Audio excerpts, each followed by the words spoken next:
વારંવાર આ સમસ્યાને લઈ નગરપાલિકામાં રજૂઆત કરવા છતાં કોઈ જ કાર્યવાહી કરવામાં આવતી નથી। વિવિધ વિસ્તારોમાં ગટરો ઉભરાતી જોવા મળી રહી છે। સીઓને પણ રજૂઆત કરવામાં આવી છે।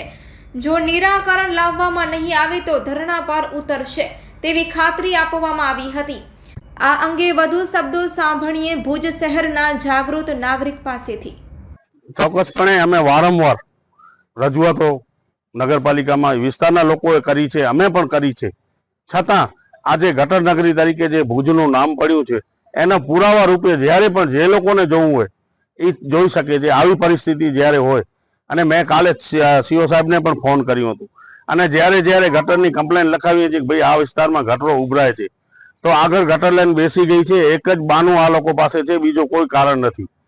એવી જ રીતે અમારે વિસ્તારમાં પાણીની પણ આ જ સમસ્યા હતી। આની રજૂઆત અમે અત્યારે પ્રમુખશ્રી કને અમે નગરસેવકોએ કરી છે અને ધારાનગર અને વોર્ડ નંબર 1, 2માં અત્યારે જે ગટરો ઉભરાય છે એની તમામ રજૂઆત અત્યારે સીઓએ અમને ખાતરી આપી છે 2 દિવસમાં અમે નિકાલ કરશી અને પ્રમુખે પણ ત્યારે સૂચનાઓ આપી છે। જો એની અમલવારી નહીં થાય ને ન થાય તો સોમવારે નગરપાલિકા સામે અમે ધરણાનો કાર્યક્રમ આપશી। ચોક્કસપણે હવે જોઈએ નહીં થાય અમલવારી તો સોમવારે અમે અહીંયા ધરણા આપવાના છીએ અને ગટર માટે જ ધરણા આપવાના છીએ। આજે પાણીની પણ 7 mld પાણી જ્યાં 10 mld પાણી આપતા હતા એરપોર્ટ સંપ ઉપર ત્યાં 7 mld કરી લીધું।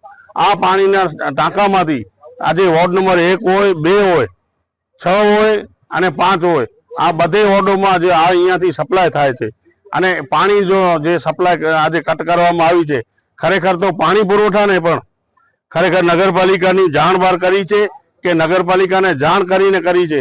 ખરેખર આ પાણી પુરવઠા પણ મન ફાવે ત્યારે પાણીને બંધ કરી નાખે છે અને એરવાલોમાંથી લોકોને પાણીની મુશ્કેલીઓ જે ઊભી થઈ છે એની પણ અમારી રજૂઆત હતી।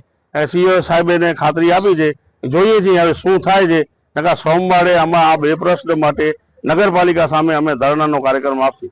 ચોક્કસપણે જ્યારે આવ્યા છીએ ત્યારે સ્થાનિક મુલાકાત લઈ ગયા છે। આજે તમે ખારી નદી રોડ ઉપર જાઓ, અમારી સંજયવન નસડી અત્યારે ગટરના પાણીથી ભરાઈ ગઈ છે। આજે ધારાનગરના જાફર સાહેબની દરગાહ પાસેનો જે ઓવરફ્લો થાય છે એ તમામ પાણી ત્યાંથી નીકળે છે અને આ પાણીના કારણે અત્યારે જ્યારે રોગચાળો હાલી રહ્યો છે અને બાળકોમાં જો આ રોગચાળો ફેલાશે તો એની જવાબદારી નગરપાલિકાની ફિક્સ થશે એવી અમે ચોખ્ખો શબ્દોમાં કહીએ છીએ।